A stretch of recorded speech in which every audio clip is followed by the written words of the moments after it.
Oh, I had this on mute. Sorry about that. Good morning again. Welcome to another edition of the Brothers of Legacy, and I am your man, A.D. Walker, the Pucha di Gro di Motivator. I appreciate you guys rocking with us.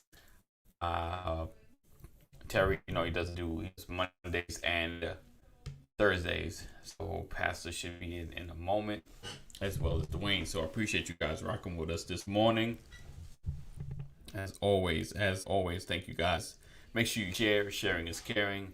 Make sure you tag somebody. Share, tag, all that.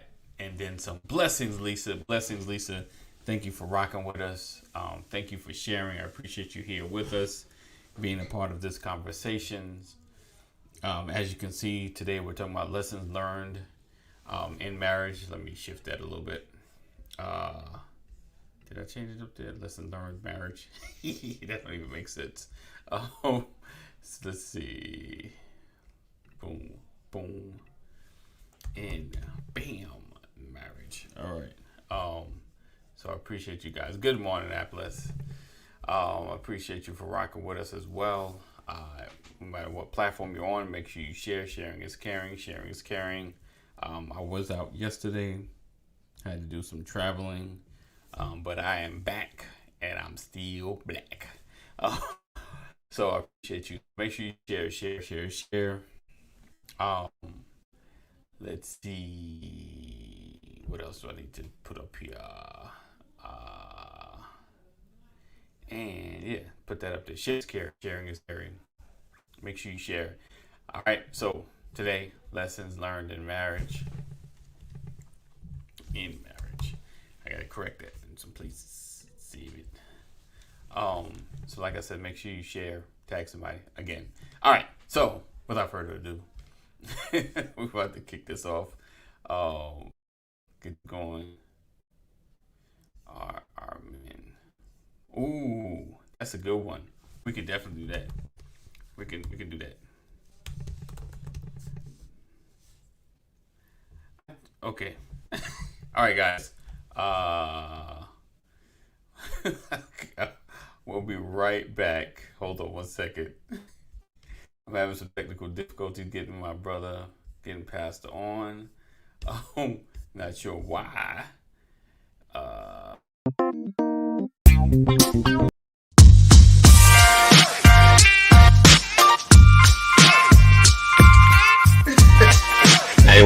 didn't want to catch that. Good morning. Welcome to another episode. Good morning. What's up, everybody?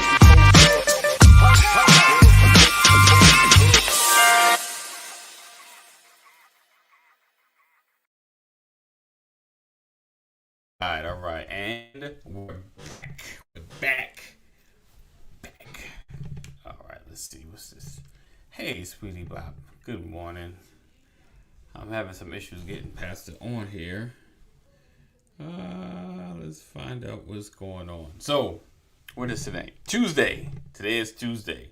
So, I'm going to drop some early ads while I figure out what's going on. Tonight, first, at 7 o'clock is Solomon's Temple Christian Ministries, Church of God in Christ, Bible study. So make sure you check it out. And there's a quick promo for that. We'll be right back.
right, trying to figure out why can I not get Pastor on this morning.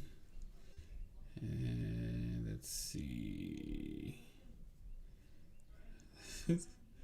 Hold on 1 second, guys. Hold on 1 second. But also tonight, so gotta fill some space in. Good morning, Cole. Great morning to you, my brother. When you said, I think I gotta definitely check that. What's up, V? Good morning. Good morning. Good morning. All right, tonight at 8:30, as the Sisters of Legacy. Oh yeah. Oh, this is gonna be a good conversation. If I get Pastor on here, we're having some issues and problems. So I'm throwing my ads up real quick while I try to figure this out. So, Sisters of Legacy, definitely don't wanna miss that tonight at 8:30. We'll be right back.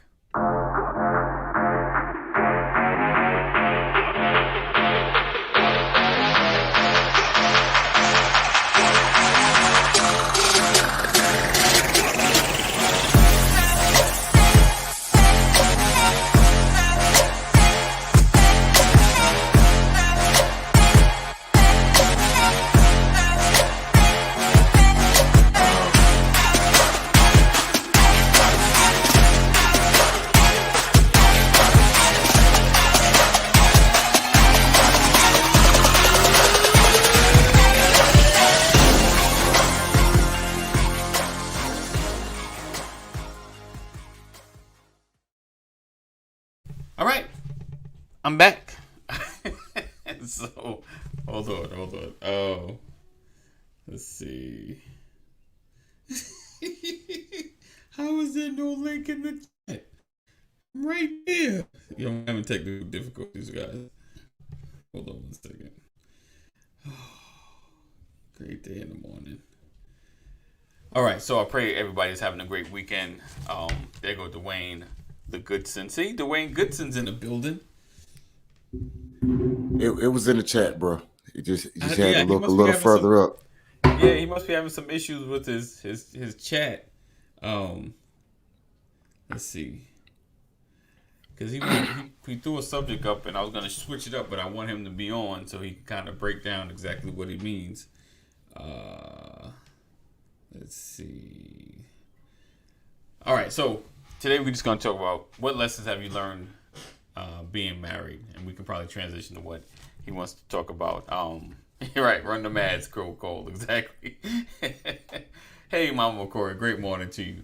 Make sure you share. Sharing is caring. Make sure you tag somebody else that can be a part of this conversation, that can interject, needs to hear, either way, whichever you like. So, Dwayne, so what are some of the things that you've learned since being married? Uh-oh, you muted. I don't hear you. What about we good? Yeah, now you're good. Right microphone? Right. Yep, you on it. That's a loaded question, brother, man. Ooh. Everything. It's a constant learning experience, but I say one of the biggest things that I've learned, two of the biggest things that I learned, maturity. Right. Maturity matters because we all evolve as people and we all change, and it's a constant. Marriage is like it's a fluid growth process. Number two, men and women really do think differently. Right. True. That's true. Yeah, and we can expound on those as we go, but yeah, there's so much more meat on that bone. I think I've learned more as a married man about people and how we perceive things and how we communicate than any other phase of my life. Right. So you said the communication was one of the biggest things. Yes, Lord, because I put it like this. I went to a therapist and the question was, why can't she understand what I say when I'm saying the same thing to her? Right. And the first thing he did was laugh, and I'm thinking, oh, that's unprofessional of you. But then he was like, that's almost every man and woman's fight in a marriage. He was like, it's natural. He was like, that's why we have to learn our spouses and learn how they communicate and what makes them tick. He was like, because sometimes it ain't what you say, it's how you say it. Sometimes it ain't how you say it, it's the words you use. Right. Right. You're right. It's sometimes that how you say it definitely makes a difference. And right, the words you use. The words you use. That one right there. For myself, I think the communication for me, mine was the hearing. I was just hearing things wrong. All right, pastor's in the building. Great morning to you, sir. Good morning. Good morning. I don't know what was going on, man. I'm like, send it. She's like, you're not sending the link. I was like, I just sent it. Yeah. The men in black. Oh, yeah. That's funny. Let's see. Richard said, hey, Anthony, good to see you back here. Yes, indeed. Hey, Goodson, Dwayne, my brother. Man, like your wisdom. Let's go on the call. You learn, you lean more or learn more about yourself in a marriage than at any other time in your life. Right. Right. I right. think that's one of the biggest lessons. That stretch, boy. Definitely. Morning, Pastor, Cole. So, sir, I was digging into some of the lessons that we learned being married. What would be some of the lessons that you learned since you've been married? Even now, first marriage, this marriage. What are some of the culminations of lessons that you learned? Wow. I think the biggest lesson for me is I'm not as smart as I thought I was. Okay. Growing up, going to the military, you come out of the military, especially if you've seen any inkling of combat. Right. You come out of the military thinking that you are all that in a bag of chips. I'm prepared for this. Right. You have the final say in everything, and because of your experiences, you should lead every conversation. You should be first out, last in, and all of that. That's something that the military instills in you. There's the mountain, go climb it. And there's it's a great attribute to have. Right. The problem is the only level of humility that you learn in the military is when someone outranks you. They have to have more on their collar for you to beat yourself. Right. Right. But outside of that, nah, I'm king, and that's it. It's my word and nothing else. I mean, I'm saying that's. I got it.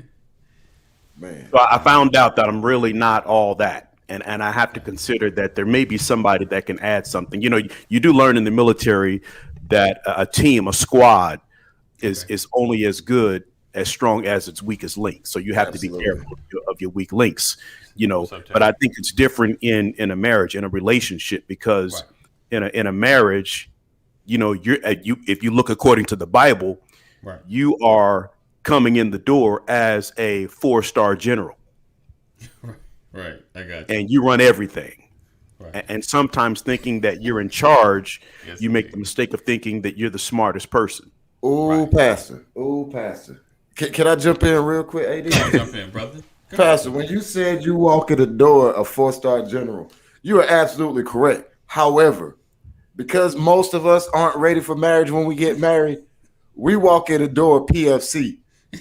Now, that's different. And that's something that I really wanted to touch on, because there is research out there that says, or my question is, do you feel like today's men are weaker than what men used to be? Yeah. Because you're right, Dwayne.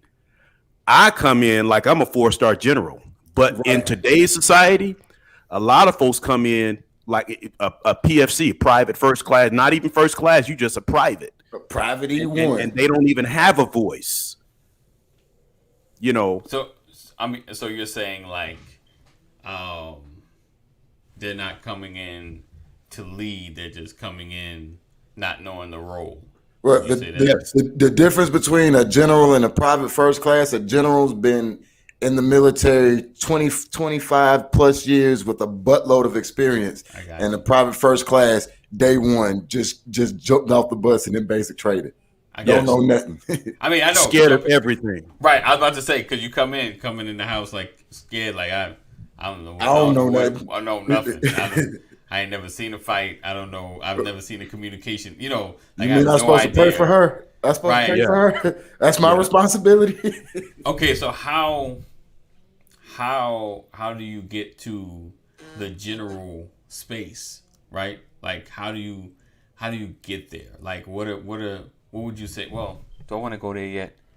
Why? Okay, no. Before you answer that one, because that's past 9:30. So how do you get to that space? Let's see, when you get in, you're not sure of yourself, right? What are some of the steps that you say to get to that space? You know, because you can talk yourself into things, but how do you really get in that space where you are the general of your household? Now I can obviously it's time, it's experience, it's an evolution, it's education, it's all of those things that help you grow. You know, as a private in the military, you know, you come in barely able to crank out 15 push-ups, but by the time basic training is over, you know, you're knocking out 75, 80 push-ups inside of 2 minutes. That and you can look back and remember how you were coming in. I couldn't knock out 15 or 19 or 20.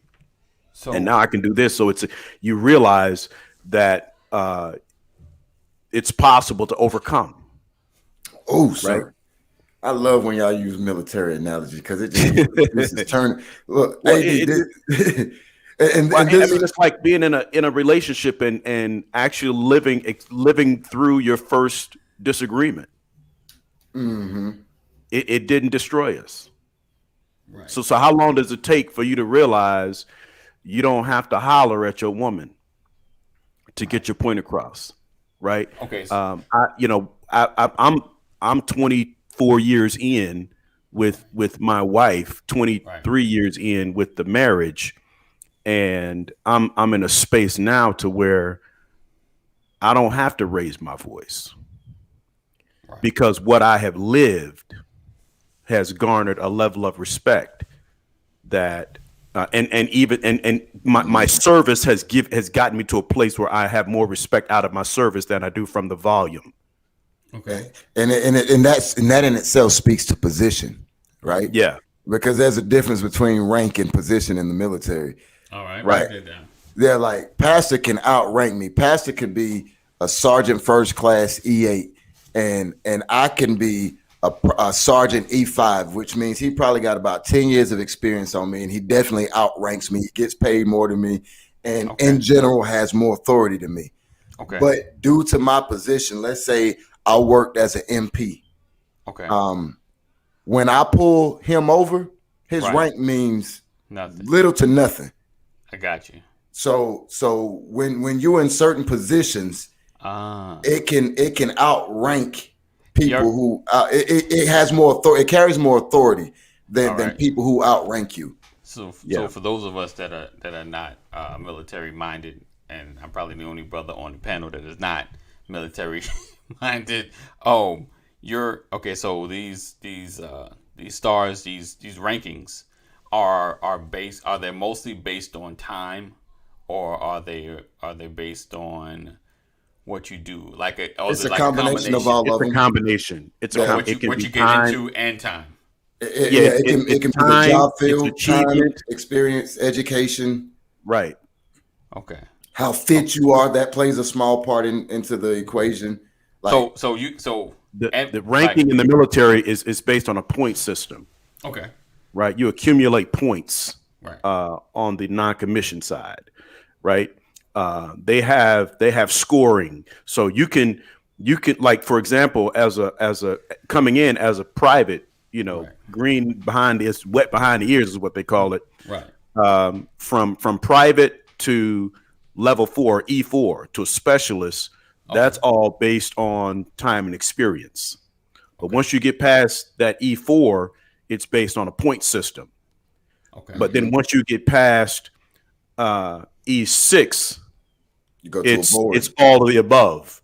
Yeah. Okay. That basically some senior guys are basically looking at your resume and looking at everything you bring to the table. And it's like, okay, this person, then that person. And if there are any more positions, maybe that person over there. Right. Recommendations when you get to that E7 level, sergeant first class, that's based on a recommendation. That's a referral basis. Because people believe you're ready. Because there's ranking in those positions. Yes. Like you could be at the rank, just not in a position. Is that possible? Yeah, like you can have and I'm going somewhere with this. Like you can let's take same rank, right? Right. But different position. You can have an E8 master sergeant and an E8 first sergeant. Okay. Well, if you're a first sergeant, you're in charge of a company, which is generally speaking about 60 to 70 soldiers that you're the man, like that you're the top enlisted person. Well, a master sergeant, same rank, they don't have the same pay grade.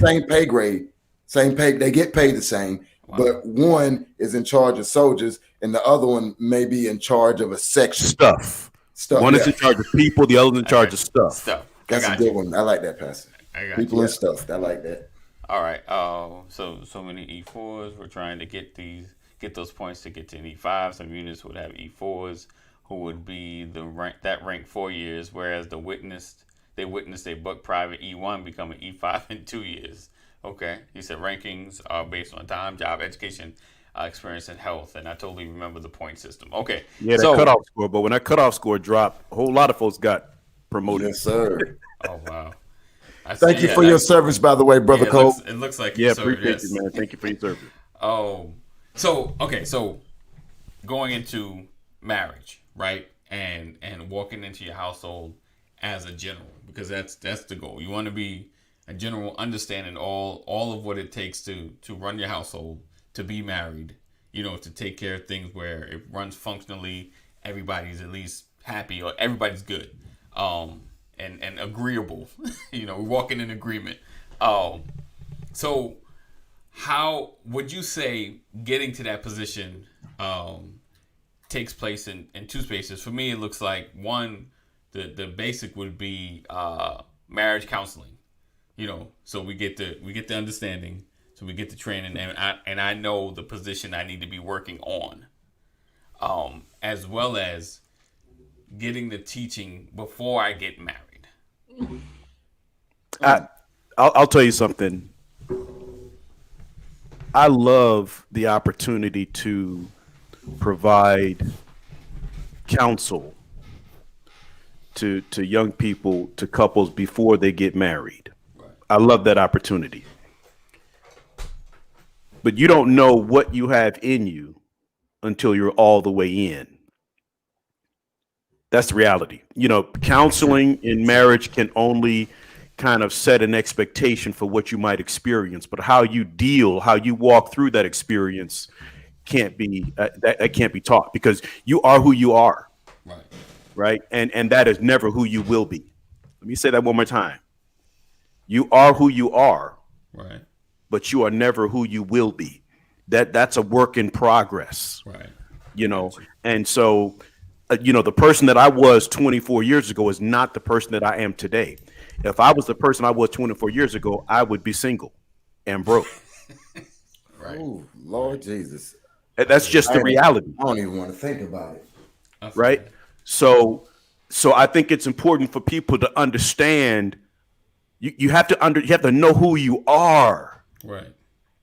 Coming into a marriage. If you're not sure of who you are, there's no way that you're going to be able to manage a relationship, manage affairs of another person that you're completely committed to, supposed to be devoted to. Right. I think one of the greatest challenges to a marriage is when two people come together who are not sure of who they are individually. Right. Come on, sir. Come on. That's what I learned. And it takes something, because now I've got to really become comfortable with who I am so that I can be effective in who I need to be for this other person. Right. But if I'm confused about me, I won't be able to keep up. And a lot of us, that's what happens. You can't keep up with the emotional stuff in a relationship when you're insecure about who you are. So that's a huge lesson, and it's a shame that we always learn that after the explosion. Right. Wow, if I didn't realize I had that in me. I didn't know. But if I had only thought, man, if I knew then what I know now, we do all these things. If only I had went left when I went right. If Right. that's just the reality. Yeah, it's human nature. Right. So it's critical that before you commit yourself to somebody, make sure you have made some commitments to yourself about who you are, what you're looking for, and who you're trying to be. That's real. That's real. And that doesn't mean you're going to be perfect, but you got to have some knowledge of that, man. Because what they see today is going to evolve. And the question is, are you going downhill or going uphill? Right. Big facts. And bringing it back to that whole military thing. Look, this is how the military is set up. There's this thing called military counseling, right? And in military counseling, the leader sits down with his soldier or his subordinate, and he lines out, this is how you get promoted. This is how you stay off the crap list. This is what you do if you want to go to these schools. This is what you want to, and he lines everything out. So everything becomes tangible. Everything's become measurable. Something you can concrete put your eyes on. This is how I get from this level to the next level. Mm-hmm. Now, I did this with every soldier I had. And I had some soldiers who would get that list and bam, they was ready for it. They encountered every step of the way and they were successful. I had some soldiers who couldn't get over certain hurdles. They was like, okay, that's cool, Sergeant. I got it. Right. Until they got on the obstacle course. Right. And they're at the top of the obstacle course and don't want to go over the horse. And they're looking down 35 feet over a huge log and like, I can't do it. I can't. And then you get that motivation. The motivation ain't the one you want, but you get it. You get somebody running up the side of a pole, cussing you out left and right, and help force you down. So like Pastor was saying, there's some things that you're made aware of the marriages because you hear other people talk about it. You hear what the standard is. You heard your preachers talk about it. You seen your mom, you seen your uncle. But some things just don't make sense until you're in the middle of it. Because I've rappelled several times. But when I went to Air Assault School and they told me, yeah, you're going to have to rappel out of a helicopter. And here I am dangling from a rope from a UH-60 Black Hawk over Fort Campbell. And that all of a sudden the brake hand, what you use to slow yourself down, you just kind of squeeze it and that's your brake. Yeah. You realize that it don't work the same way on the rappel tower. On the rappel tower, you grab that rope, you stop. Right. Yeah. Coming out the Black Hawk, you grab that rope, you slow down. You don't stop. But also remember that on the wall, your feet are holding you up. Coming out of that chopper, you can mess around and flip upside down if you're not careful because there's no wall there for you to plant your feet against. So it's a totally different thing. And you're right. I don't care how thick those gloves are. If you're scared, you get down to the bottom and your hands are burning. Wow. Yeah. Right? Because, the very first time I ever rappelled out of a helicopter, all I wanted to do was stop. But all I could do was slow down.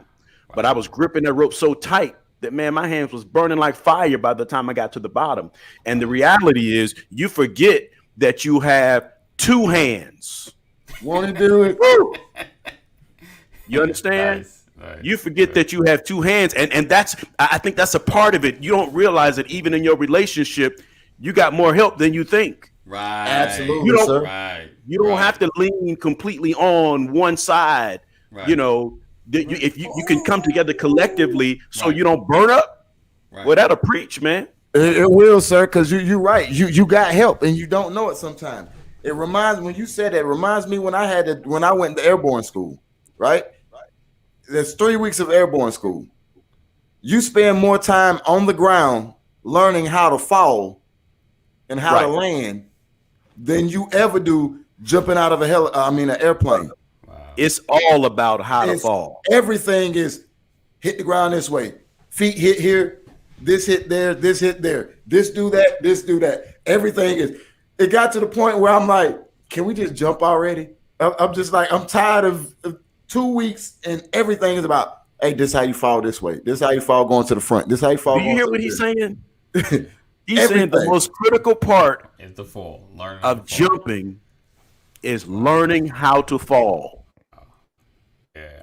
But and then the fear gets you past it. For me, first jump, I was good up until the point I got on the airplane. When I got on the airplane, fear creeped in. What am I doing? I'm really finna jump out of an airplane? Was I? See, it wasn't getting on the airplane. It was getting to the door. I mean, it was coming out the door because everything in you tenses up. Mm-hmm. You know, you jump, you close your eyes, and real man, I gotta pay attention. You know, it's all. I mean, everything. I think for like 3 seconds, you forget everything that you was taught. And I did. Coming out the plane, I forgot everything. But like Pastor said, there's things in place. You have help. Yeah. Like I did everything wrong on my first jump. Right. Everything. Right. But it was a beautiful thing because it gave me something to reflect on. Right. But and then I went and made adjustments. Right. The next jump. Think about it. Why don't we reach for the help? Why don't we utilize the help? Pride, fear. Yeah.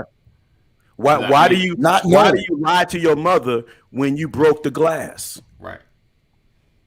You know it was you, right? And no matter how many times she said, just tell the truth, you did not want to deal with it. You didn't want to deal with the consequences of it, right? So you try to control it yourself. You try to get all the glass up and throw it away, right? But you leave shards. You always leave evidence. Right.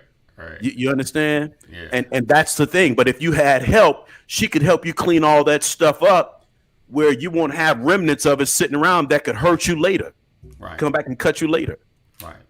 That's human nature. It really is. And we have to learn to reach for help. We got to learn. I guess that village mentality we have to have, you know, who's around you that can keep you, you know, at least that you can lean on or talk to. You know, because sometimes you just need to say things out loud.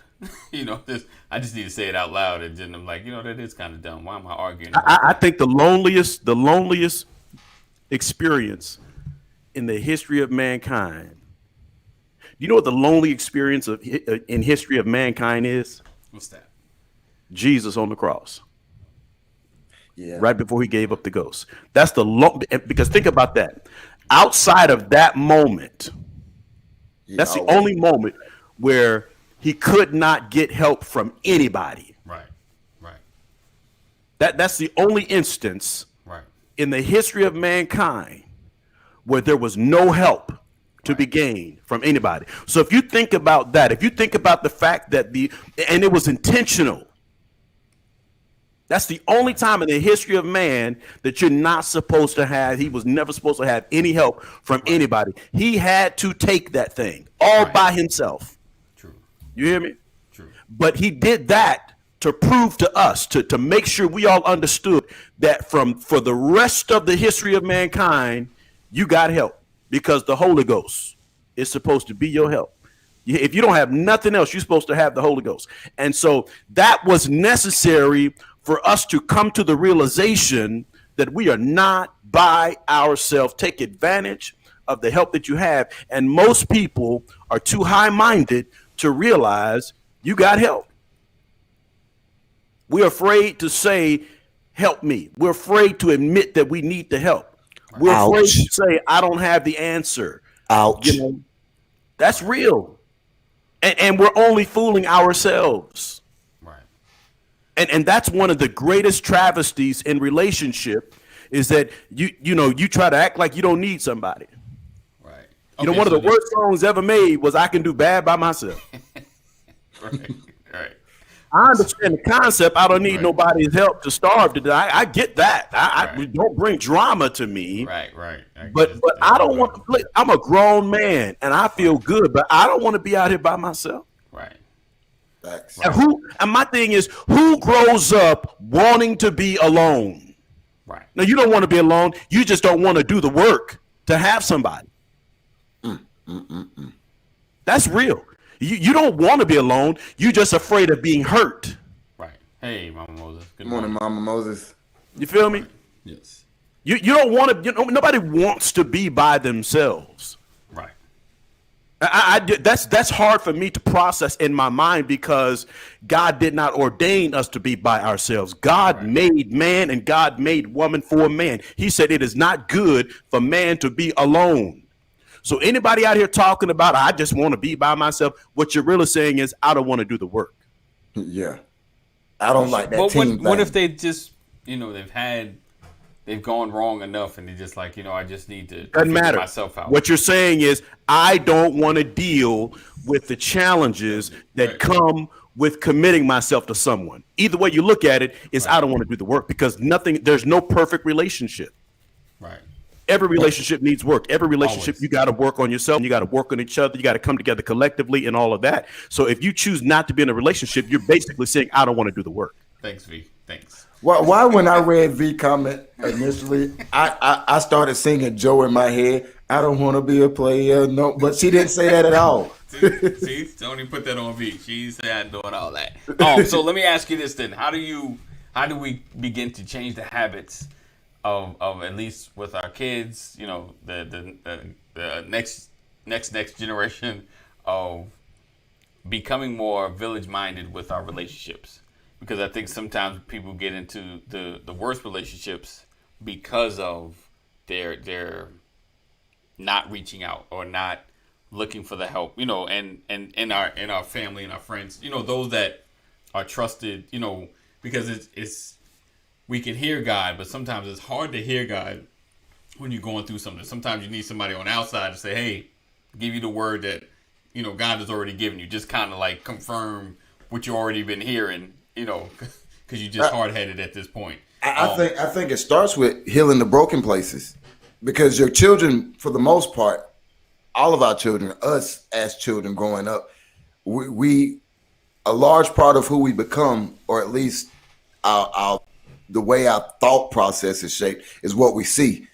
So I'll say, if we want to be an impact to future generations, we gotta love ourselves enough to find out where we're hurt and where we're still injured and where we still have issues, and we gotta address those things. So if you've been hurt several times and you scared of a relationship and you got children and you ain't want your look, I'm not telling you go out and get married. I'm telling you, whatever it is in you, whatever image you're seeing, whatever is damaged inside of you, whatever trust issues you got to love you enough first to be ready to be in that position. So when you do get in that position, it's going to be the ups and downs still, but you're equipped for it. Because like I said, I did every single thing wrong on my first jump. Everything. My body position was wrong when I came out the plane. It matters because the air can smack you up against the plane, right? Yeah. My feet and knees wasn't together. I had a weak exit. Everything they told us not to do, I did. Right. My eyes because was closed. all you wanted to do was survive it, but you wanted to survive it your way and not the way that they trained you. And you forget that stuff real quick. Yeah. The only thing I did right, AD, Pastor, was I kept my feet and knees together. I forgot everything else. Yeah, about 100 feet from the ground, I saw it coming fast, and I was like, "Oh, feet, knees, feet, knees, feet, knees."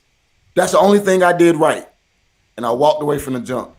Yeah. And at that moment, I was empowered because I was like, "Wait a minute, you mean to tell me I can do all this stuff wrong and still be okay?" I walked away with no injuries, no nothing. So the next time, I had a little more confidence. So I came out the chute, out the plane right. Had my chin tucked. I was in a general L position. My exit was stronger. A weak exit when I first came out, all of my risers, the little things that connect to the canopy, they was all twisted up because I had a weak exit. So I had to do a little bicycle kick to untwist them. And it was all because I found out that, hey, they told me that if I do this, it's going to work. And then I worked the principle. So in marriages, we got to find those principles that's littered throughout the Bible for us, and we got to work those principles. And when you see that they work, your confidence starts to grow. You said something that stuck in my mind. It's amazing how I could get all that stuff wrong and still come out of that thing better. Now, that word, right, because you said I saw that ground coming, and I remember to put my feet and knees together, basically your boots and knees together. And I messed all that stuff up and was still able to come out of it. Now, that right there, because I'm telling you, in the second year or the third year of me and Lady's marriage, you couldn't have told me we was going to make it. You hear me? Because so much stuff had been done wrong. Right. You hear me? But I'll never forget. Great things gonna happen. You're like, yeah, all right, whatever. Yeah. Here's what happened. I'll never forget the time that she called herself telling my pastor on me. And her thing was, okay, I got you. I got you. I like the way this started out already. She called herself. I'm calling pastor. Right. I'm calling pastor. And it was like in my mind, I'm like, what? What you think you calling daddy? What are you gonna do? Grown man. You know, yeah, grown man. You know, I was then as old as my oldest daughter is now. Gotcha. Who ain't got no sense. I'm sorry, baby. I love you. Sounds fine. I know I was like 30 years old, you know, and I'm saying right now, when I look at 30-year-olds there are a lot of great 30-year-olds out there, but when I sit down and have a conversation with them, I'm like, ooh, poor child. You don't know nothing. Yeah. So, but what I realized she was doing is she was saying it's beyond my control, right. So I'm going to get some help. Right. And I'm like, we don't need no help. Right. But the greatest thing, but when we got in front of pastor, I was bubbly. You know, when it actually came to sitting in front of him, I was bubbly because I knew that I had to be honest because she was sitting right there. Right. And so telling the truth got me the help I needed. Right. And it took her going to a higher authority, getting help that caused me to be real with me. Right. You understand?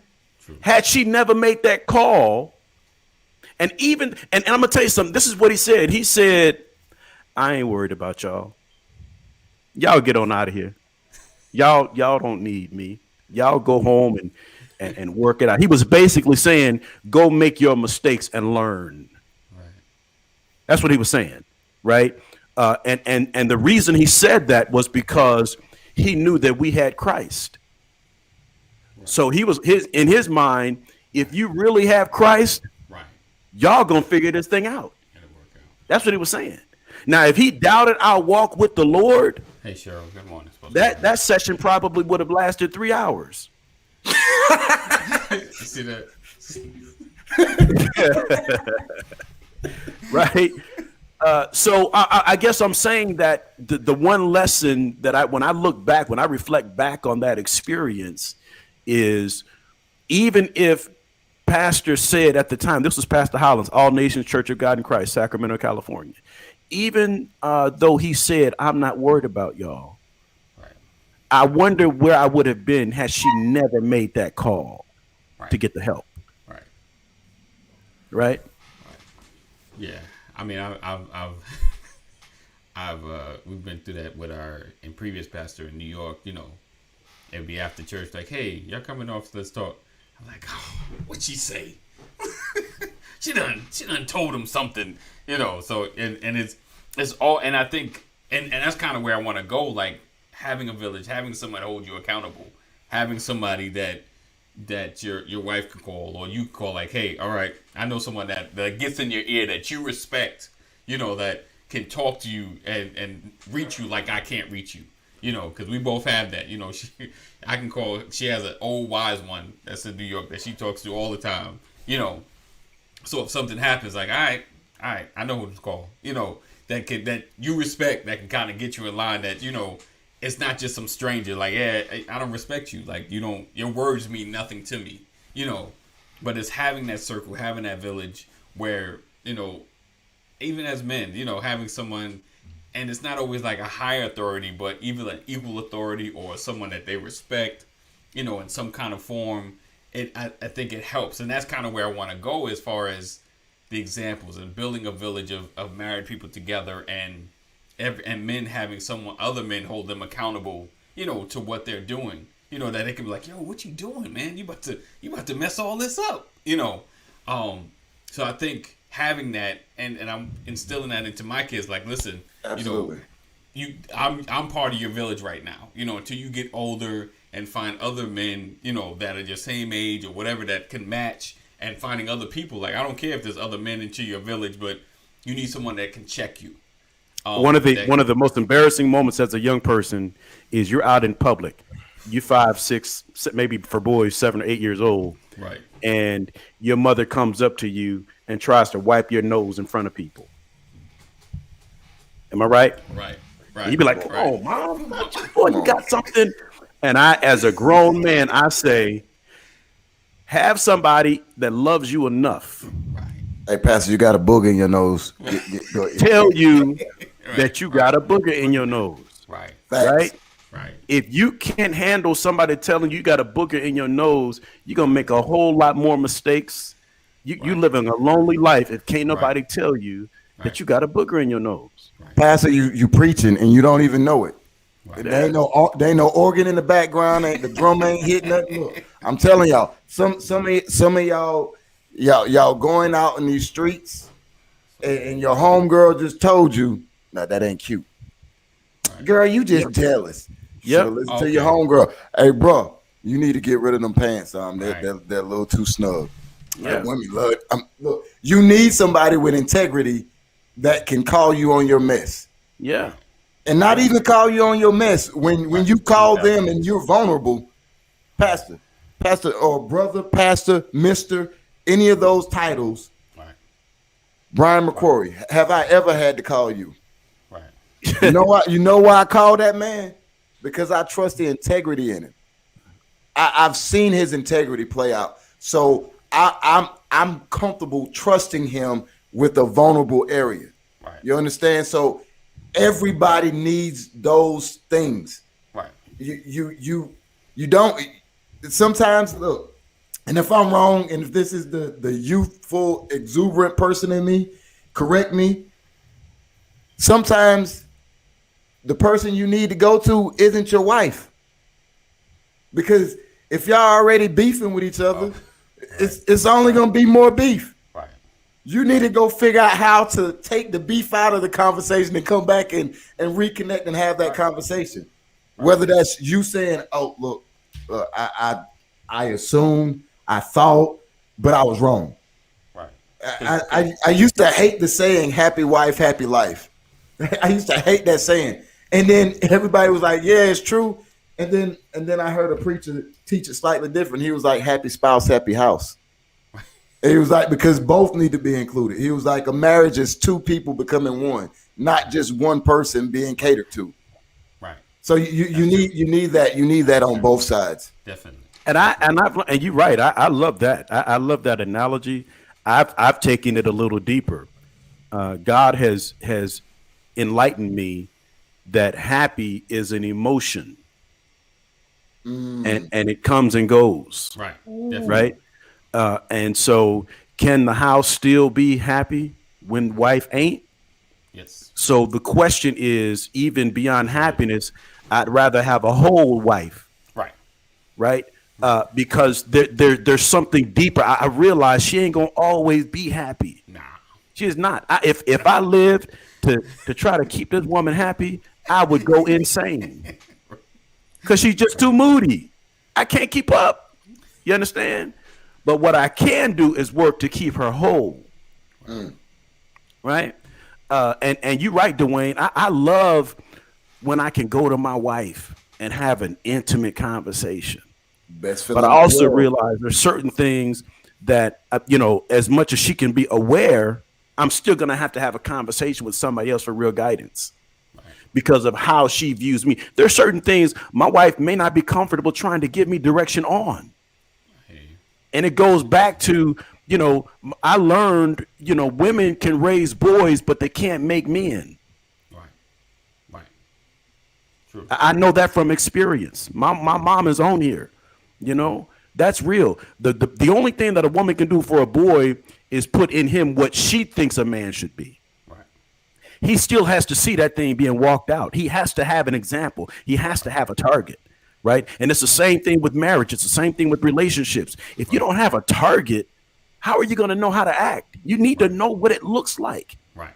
And the best guideline for that is the word of God. But you need to see that in action through somebody, through an example, or else you won't know how to deal with that thing.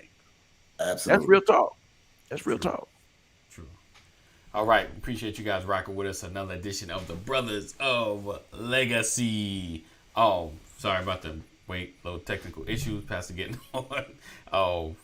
So I appreciate you guys. And if you're listening on the replay, it was muted in the beginning because I didn't realize my mic was muted. So forgive me for that. Also tomorrow. Okay. All right, Pastor. Blessings. Thank you for rocking with us. Tomorrow, we'll be here. Same channel. Same time. And what I wanted to share right quick before we go. These brothers have helped me, when we were going through. Thank you, Cheryl. Appreciate that. Great combo. Thanks for being here. Thank you, Mama Corey. Thank you, Cole, for being in the building. When I would go through things, and I want to be like, I think I'm right on this. I would tell my brothers, and we'll discuss some things, and they'll throw it back at me like, brother, you ain't right. You can go back, holler at your woman, and humble yourself, So it's good because we come together. We have our time, especially we come together every day. We always discussing, if there's something going on, we gonna discuss it because it's all on our face. Like, all right, what's going on? What's happening in your life right now? So it's good to have the accountability, and that's the main thing I wanted to get across today. Coming together, having a village. If you're a woman, having other women that are married or in the same space as you, going for the same goals as you, that you can talk to about life, as well as men as well. And if you're married women. If you're married men. Singles, I'm not saying can't, but it's just a different perspective. That's all.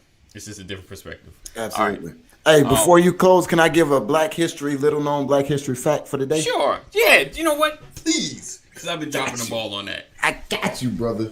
So, how many Betty Boop fans out there? Oh, yeah.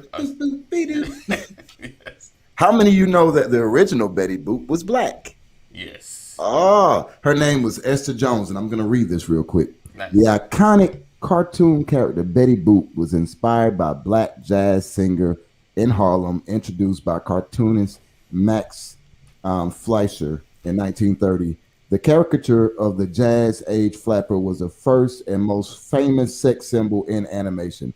Betty Boop is best known for her revealing dress, curvaceous figure, and signature vocals. Boop, boop, ba-doop. But just so you guys know, the original Esther Jones, first caricature of what became Betty Boop, and she was a sister. Awesome. That was my nickname back in the day. Oh, Mama Moses, if you're talking about live platforms, we on Facebook, YouTube, and Periscope, because I know Periscope is going away, so you can go check out our YouTube page. We also have a podcast. Now, of course, all our conversations here are on there like the next day or two because I got to upload it. So you can find us on YouTube, Brothers of Legacy. Not YouTube, podcast, Brothers of Legacy as well. And that goes for everybody. And if you want to connect to anything, if you go to the brothersoflegacy.com, that will get you to all of the platforms that we're on. So go to brothersoflegacy.com, and that will get you to all the platforms. Well, I don't have the brothersoflegacy.com on my thing. And you guys are on y'all on the ground floor level. Like, when AD got an office somewhere downtown in Atlanta on like the 50th floor, y'all can be like, hey, yo, me and that brother talk all the time. Right. Right. No Clubhouse and Twitch yet. Maybe I might connect to Twitch. Thank you for reminding me of that. Because I got to get off of Periscope. So I'll probably switch to Twitch. Yeah. Twitch is building us. Twitch, though, I've been getting trolled. I've gotten trolled a whole lot more on Twitch, but I've seen, what's that light-skinned brother, the activist? He's been out, Black Lives Matter. What's his name? I can't remember his name. You know his name, Dwayne. Yeah, Sean. Yeah, Sean King. King. He's on Twitch, and he has a huge audience. So they're on there. I just gotta somehow get their attention. So the conscious people are on there. People that want talking and stuff like that, and not just games. They're on there. I just gotta get their attention. Clubhouse, we're working on it. That's all on me. My brothers have been on there, but I haven't been consistent because we're gonna start building a room in the morning before the show to talk about issues, because I kind of like it, because then one, it'll help us get more topics, as well as we can connect with other brothers. I'm on there, Mama Moses. Yeah, I think I'm following you too, if I'm not mistaken. It's a guilt by association. All right, so thank you for that, Dwayne. The original Red Boot was black. I'm gonna tuck that in my memory bank. Oh, you didn't know that, Cole? What? All right, let's get out of here. Appreciate you guys. Make sure you guys stay safe. Continue to wear the mask. Stay 6 feet. Follow the guidelines. Know that we love you. God loves you more. Just keep praying. Keep the faith. That's the main thing. Keep the faith, regardless of what's going on. God has your back. All right, so we look forward to seeing you guys in the AM. Be blessed. Keep pushing. Keep growing. And that's it. Peace out.